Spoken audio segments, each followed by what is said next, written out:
Thank you, Mr. Chairman, and thank you, Senator Baucus. And I will sit in after I get done with my testimony to hear the other folks testify. Before I get into my testimony, I want to thank you for holding this hearing. Obviously, I also want to thank Chairman Bingaman, and it's good to be back in the room. Hopefully, we'll be back here someday. But thank you for your leadership in the whole committee, Senator Bingaman. I want to thank you, Senator Wyden, for inviting me to speak on the Forest Jobs and Recreation Act of 2009. I appreciate your consideration of this critical piece of legislation for the state of Montana and as for the country as a whole. I know you, as you spoke in your opening remarks, have introduced a similar piece of public lands legislation for Oregon yesterday, demonstrating the critical need to address these issues in the West. Mr. Chairman, I also want to thank the senior senator from Montana, Senator Max Baucus, for co-sponsoring this legislation.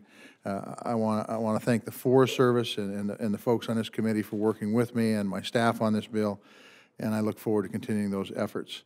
I want to acknowledge the work of the many Montanans who brought this proposal to me, many who have flown across the country to join us here today. If you could take a moment, I'd like to have those individuals who have come here to support this bill from Montana stand up, please. Welcome to all. Yeah, and I want to thank you all for being here. And I would especially like to welcome to Washington the Montanans who have come to testify on this bill, to Mr. Baker of the Montana Wilderness Association, to former senator in Montana, Senator Sherm Anderson, owner of the Sun Mountain Lumber, and a good friend of mine. I want to thank you for your continued efforts on this bill. Mr. Cooler, I look forward to finally hearing your comments on the bill this afternoon.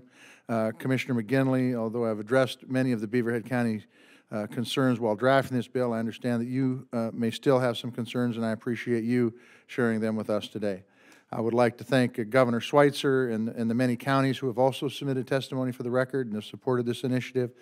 And at this time, I'd like to introduce their testimony along with the voices of many Montanans and national groups who have worked diligently on this bill, and they're contained in this folder. Without objection, they will go in the record.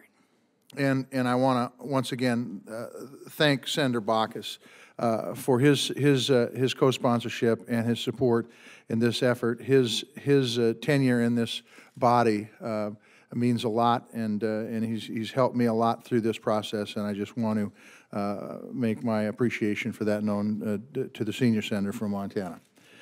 20 years ago, fights on these issues were not just rhetorical. Communities were deeply divided, even death threats were issued. But after all the fighting, no one won. In 1988, shortly after President Reagan vetoed Montana's last wilderness bill that was introduced by Congressman Pat Williams, Congressman Williams said, if this bill doesn't pass years from now, and this was in 1988, if this bill doesn't pass years from now, people are going to look back and say 1988 was the year when the timber industry started downhill because the congressional delegation couldn't reach an agreement on a wilderness bill. Here we are almost 22 years later, and Congressman Williams' words could not have been more prophetic. The mounting problems in Montana are evident, starting with our timber industry. In 1988, Montana had 38 timber mills. Now we have 10, and each one of those is struggling. In 1988, the mills received 40% of their timber from federal forest lands. Today, that number is roughly around 10%. I do not quote these numbers to say that the 80s were better. Most of us in this room could agree that the land management on our national forest then was not sustainable. Harvest levels in Montana peaked in 1988.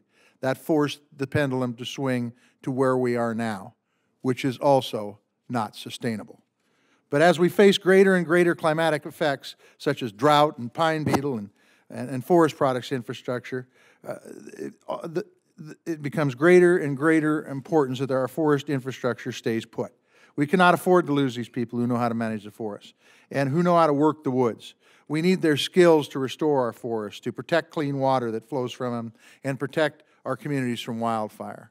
Last year in my state, 1.8 million acres were attacked by mountain pine beetle. That gives us the dubious distinction of holding the record for the highest mortality by any insect anywhere in the country.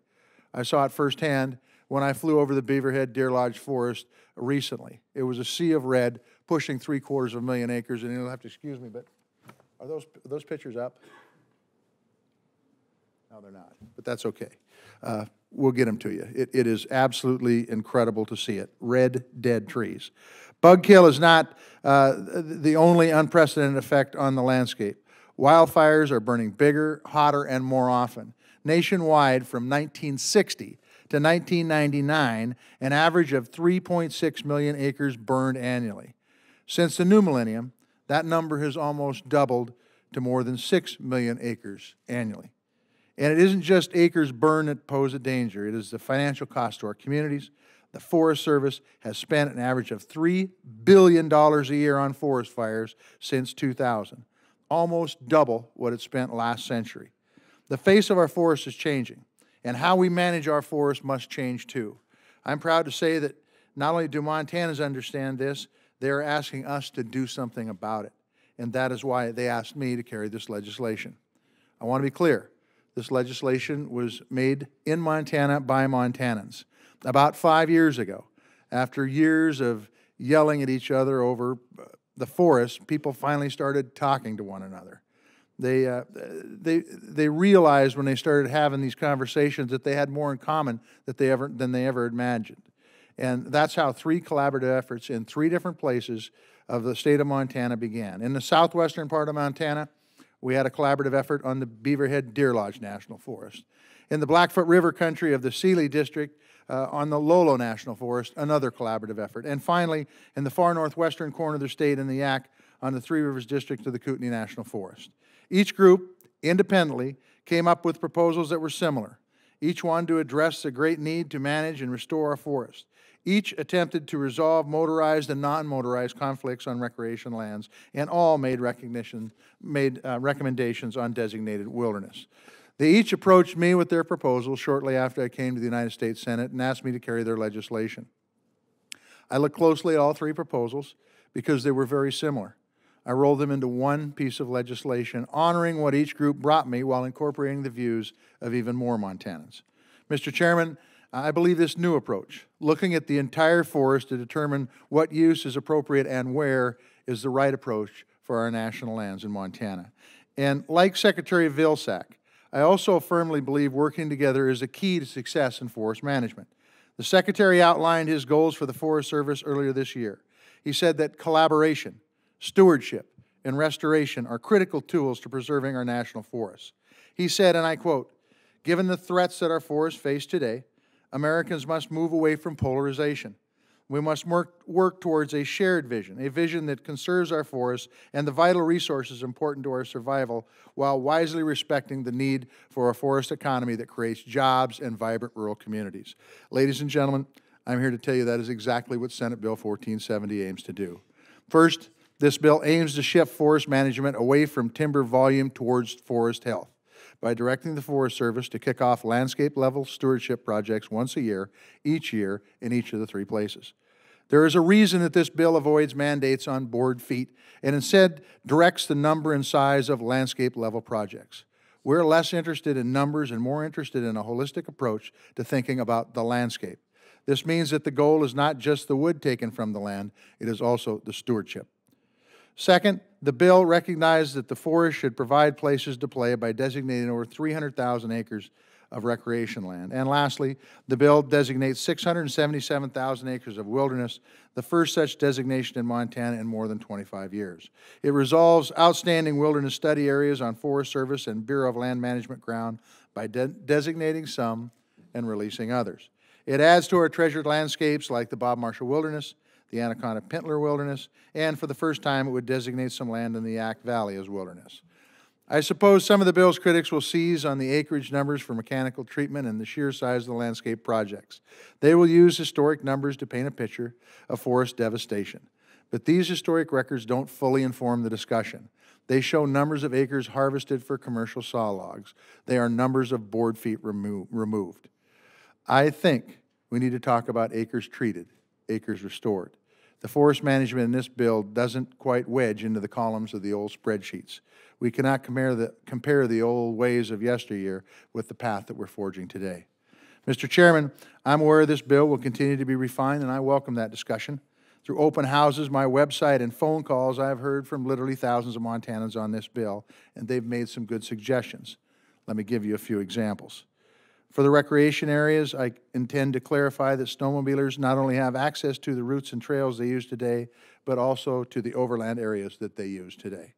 In order to protect critical grizzly habitat and to ensure the Forest Service is able to put together successful projects on the Kootenai National Forest, I will ask the agency to help me determine how best to expand the zone of where the forest and restoration activities of this bill can occur on the Kootenai. I will ask the agency and conservationists in Montana to consider a designation other than wilderness for the highlands near Butte, where occasional wilderness survival trainings occur for our men and women that are headed to Afghanistan. I also intend to continue further discuss the Mount Jefferson area with my friends Senator Crapo and Senator Risch. I know there are people on both sides of the state line who have vested economic and recreational interests in this area. But as I've stated in each one of my town hall meetings, if we all give a little, we all get a lot. We are so very fortunate as Americans that the generations that came before us thought it wise to put aside forests for all the nation to own. How we manage and protect them is a profound responsibility. This legislation is a bold step forward, but it is not without its critics. One thing is for certain. It brings some uncommon bedfellows together to support a new way to perform forest management. I know we will all learn from this approach, and there's nothing I'd rather do for the Forest Service than help them perform the critical work that it must do to ensure that we all have clean water, healthy forests, a place to hunt, fish, and camp into the future. Let me say this. It is easy to chastise from the sidelines. It is easy to use the bully pulpit to preach. It is easy to draw lines in the sand and to claim the superiority of your values or narrow interest. But it is much more difficult to step up and join the conversation, reflect deeply on our common values, and build a consensus to move forward. Change is not easy, and no one expects it to be. But not facing up to our challenge is not an option. We need to address those challenges head on. This bill was not created overnight. The concerns people have about it here will not be fixed overnight either. But I did not come to the United States Senate to shy away from hard issues. This is what is important to the people of Montana. They have worked tirelessly towards a solution for our forests, and so will I. That is why I look forward to continuing to work with this committee and the Forest Service to solve these issues, so that this bill can make a practical, lasting, common-sense impact on the ground and on the lives of all Montanans. Once again, I want to thank you, Mr. Chairman, and I want to thank the rest of the committee for their time.